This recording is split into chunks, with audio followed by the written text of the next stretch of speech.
Hi friends, welcome back to Rani's kitchen. నేను మీ రాణి. Friends, ఈరోజు recipe వచ్చేసి చికెన్ కర్రీ అండి. సండే వచ్చిందంటే రకరకాలుగా చికెన్ని ప్రిపేర్ చేస్తూ ఉంటాం కదా. ఈ సండే నేను చూపించిన ప్రాసెస్తో ఒకసారి చికెన్ని వండి చూడండి. టేస్ట్ అనేది చాలా చాలా బాగుంటుంది, డిఫరెంట్గా అనిపిస్తుంది. ఇంకా చికెన్ తీసుకుని శుభ్రంగా వాష్ చేసుకున్న తర్వాత తగినంత సాల్ట్ వేసుకుని, చిటికెడు పసుపు కూడా వేసుకుని, 2 టేబుల్ స్పూన్లు కారం యాడ్ చేసుకుని, 2 టేబుల్ స్పూన్లు పెరుగును కూడా యాడ్ చేసుకుని, 1 టీ స్పూన్ వరకు అల్లం వెల్లుల్లి పేస్ట్ని వేసుకోవాలండి.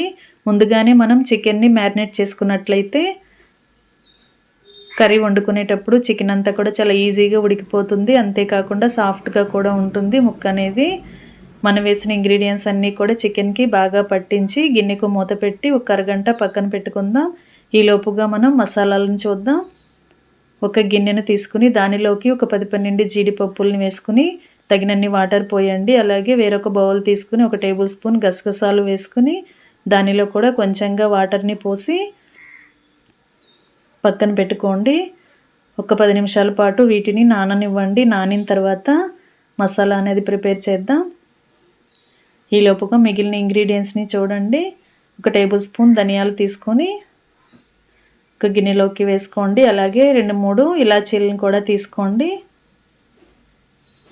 అలాగే ఒక 8 నుంచి 10 వరకు లవంగాలు తీసుకుని, స్టార్ పువ్వు అండి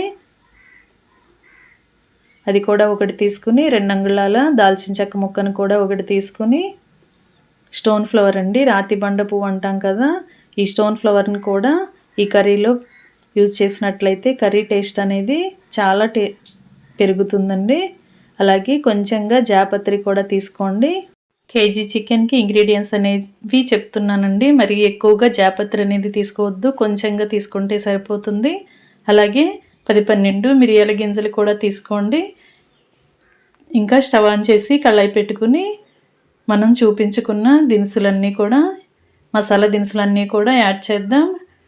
స్టవ్ ఆన్ చేసి కళాయి పెట్టుకుని ధనియాలని, మిరియాలని, లవంగాలని, దాల్చిన చెక్కని, అలాగే స్టార్ పువ్వు అండి, అనాస పువ్వు అంటాం కదా అది, ఇంకా జాపత్రి కూడా కొంచెంగా వేసుకుని, స్టోన్ ఫ్లవర్ కూడా కొంచెం వేసుకోండి. ఇవన్నీ కూడా దోరగా ఫ్రై చేయండి. లైట్గా ఫ్రై చేయండి, మరి ఎక్కువగా వేగనివ్వద్దు. లైట్గా గరిటతో ఇలా కలుపుకుంటూ ఫ్రై చేసినట్లయితే అన్ని ఇంగ్రీడియంట్స్ కూడా ఈవెన్గా ఫ్రై అవుతాయి. ఈ విధంగా బాగా ఫ్రై చేసి అన్నీ కూడా ఒక ప్లేట్లోకి తీసేసుకోండి. ఎప్పుడు చేసుకునే ప్రాసెస్తో కాకుండా నేను చూపించిన విధంగా వీడియోని స్కిప్ చేయకుండా లాస్ట్ వరకు చూసి ఈ ప్రాసెస్తో ఒకసారి చికెన్ కర్రీ చేసి చూడండి. చాలా చాలా టేస్టీగా ఉంటుంది, కొత్తగా అనిపిస్తుంది. టేస్ట్ అనేది మీ అందరికీ కూడా నచ్చుతుందండి. డ్రై రోస్ట్ చేసుకున్నవన్నీ కూడా ప్లేట్లోకి తీసుకున్నాం కదా, అదే కళాయిలోకి 1 టేబుల్ స్పూన్ ఆయిల్ వేసుకుని మీడియం సైజు ఉల్లిపాయలని 2 తీసుకుని ఇలా సన్నగా చిలికల్లాగా కట్ చేసుకుని ఇలా ఆయిల్లో వేసుకోండి. ఆనియన్స్ అనేవి ఫాస్ట్గా మగ్గటానికి 1 టీ స్పూన్ సాల్ట్ వేసుకుని, సాల్ట్ అంతా కూడా ఆనియన్లో కలిసేంత వరకు ఇలా గరిటెతో బాగా కలుపుకుంటూ ఉడికించండి. ఆనియన్స్ అనేవి సాఫ్ట్గా మగ్గేంత వరకు ఉడికించాలండి. ఈ విధంగా కలుపుకుంటూ మగ్గించండి. ఇలా ఈ కలర్లోకి ఫ్రై అయిన తర్వాత అన్నీ కూడా తీసి ప్లేట్లోకి పెట్టేసుకుని పక్కన పెట్టి చల్లారి పెట్టండి. అదే కళాయిలోకి 1 టేబుల్ స్పూన్ ఆయిల్ వేసుకుని 2 మీడియం సైజు టొమాటోలను చిన్న చిన్న ముక్కలుగా కట్ చేసుకుని టొమాటో ముక్కలు కూడా కళాయిలో వేసుకుని బాగా మగ్గించండి. టొమాటో ముక్కలకి కూడా ఒక 1/2 టీ స్పూన్ వరకు సాల్ట్ వేసుకుని, సాల్ట్ అంతా కూడా టొమాటోలో కలిసేంత వరకు బాగా మగ్గించి సాఫ్ట్గా అయ్యేంత వరకు ఉడికించండి. ఇలా గరిటెతో కలుపుకుంటూ ఉడికించినట్లయితే ముక్కలన్నీ కూడా ఈవెన్గా సాఫ్ట్గా వస్తాయండి. ఈ విధంగా బాగా కలుపుకుంటూ మగ్గించిన తర్వాత స్టవ్ ఆఫ్ చేసుకుని వీటిని కూడా పక్కన పెట్టి చల్లార పెట్టుకోండి. అన్నీ కూడా పూర్తిగా చల్లారిన తర్వాత మిక్సీ జార్ తీసుకుని మనం ముందుగా డ్రై రోస్ట్ చేసుకున్న గరం మసాలా దినుసులన్నీ కూడా యాడ్ చేసి పౌడర్ లాగా గ్రైండ్ చేద్దాం. ఈ మసాలా పౌడర్ అంతా కూడా గ్రైండ్ అయిన తర్వాత చూపిస్తాను. ఇలా గ్రైండ్ చేశానండి. ఈ విధంగా పొడి అంతా కూడా బాగా కరెక్ట్గా గ్రైండ్ అయింది కదా, ఈ విధంగా గ్రైండ్ చేసుకుని ఈ మిక్సీ జార్ని పక్కన పెట్టుకోండి. వేరొక మిక్సీ జార్ తీసుకుని మనం ముందుగా ఆనియన్స్ని ఆయిల్లో మగ్గించి బాగా చల్లారి పెట్టుకున్నాం కదా, ఆనియన్స్ అన్నీ కూడా మిక్సీ జార్లో వేసుకుందాం. అలాగే వాటితో పాటు కొన్ని అల్లం ముక్కల్ని, వెల్లుల్లి రెబ్బల్ని కూడా వేసుకుని ముందుగా మనం వాటర్లో పెట్టుకున్న జీడిపప్పుల్ని, గసగసాలని కూడా వేసుకుందాం. వీటిని సపరేట్గా గ్రైండ్ చేయాలండి. ఇవి తడిగా వాటర్తో నాని ఉన్నాయి కాబట్టి ఈ మసాలా పేస్ట్ అనేది సపరేట్గా గ్రైండ్ చేసుకోవాలి. పొడి మసాలా అనేది సపరేట్గా గ్రైండ్ చేసుకోవాలి. ఈ విధంగా జీడిపప్పులు, గసగసాలు కూడా జార్లో వేసుకుని కొంచెం నలిగిన తర్వాత ముందుగా మనం ఆయిల్లో మగ్గించి పెట్టుకున్న ఉల్లిపాయ ముక్కలన్నీ కూడా ఇదే జార్లోకి వేసుకుని వాటిని కూడా మెత్తని పేస్ట్ లాగా గ్రైండ్ చేయాలి. ఇవి బాగా నలిగిన తర్వాత చూపిస్తాను. ఆనియన్ పేస్ట్ రెడీ అయిపోయిందండి. ఇదంతా కూడా ఒక గిన్నెలోకి తీసుకోవాలి.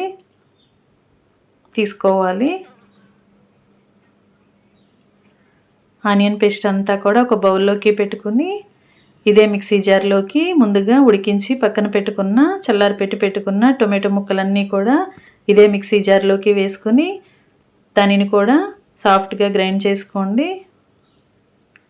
టొమాటో ముక్కలన్నీ కూడా మెత్తగా పేస్ట్ లాగా గ్రైండ్ చేద్దాం.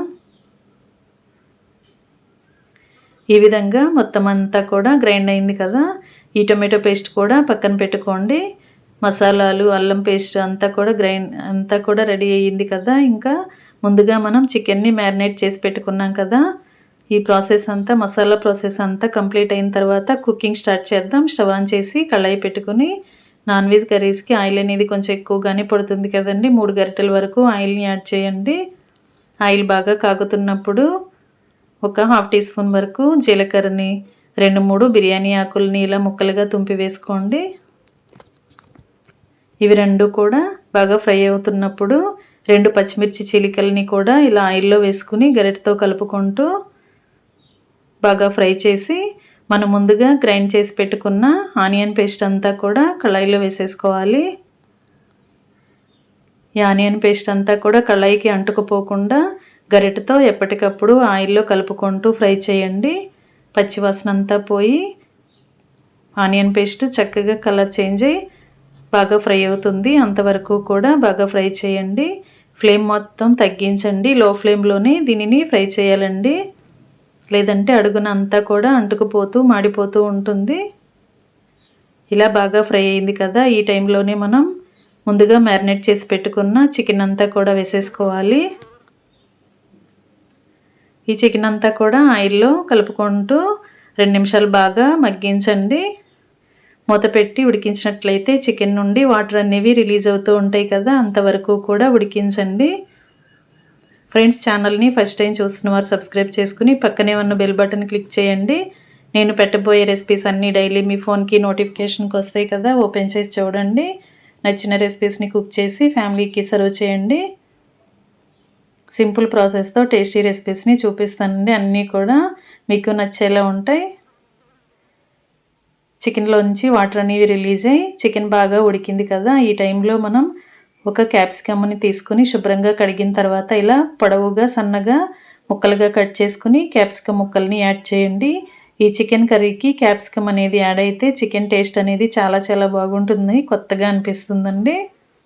క్యాప్సికమ్ ముక్కలన్నీ కూడా చికెన్లో వేసి మొత్తం అన్నీ ఒకసారి బాగా కలిపిన తర్వాత మూత పెట్టి క్యాప్సికమ్ మగ్గేంత వరకు 2 నిమిషాలు బాగా ఉడికించండి.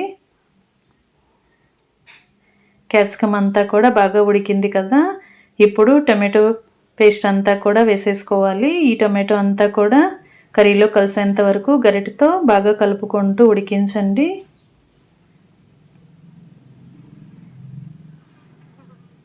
ఈ విధంగా గరిటెతో కలుపుకుంటూ ఉడికించినట్లయితే అడుగున అంటుకుపోకుండా కర్రీ అనేది కరెక్ట్గా ఉడుకుతుందండి. టొమాటో అంతా కూడా బాగా కలిపిన తర్వాత మూత పెట్టి కొంచెం సేపు ఉడికించండి. మధ్య మధ్యలో చూసుకుంటూ గరిటెతో కలుపుకుంటూ ఉడికించాలి.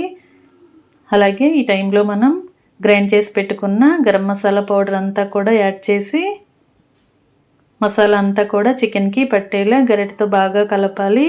ఇప్పుడు 1 గ్లాస్ వరకు వాటర్ తీసుకుని పోయండి. చికెన్ నుండి వాటర్ అనేవి రిలీజ్ అయ్యి చికెన్ చాలా వరకు ఉడికింది కదా. అలాగే మ్యారినేట్ చేసి మనం ఉడికించడం వల్ల చికెన్ అనేది చాలా త్వరగా సాఫ్ట్గా ఉడికిపోతుందండి.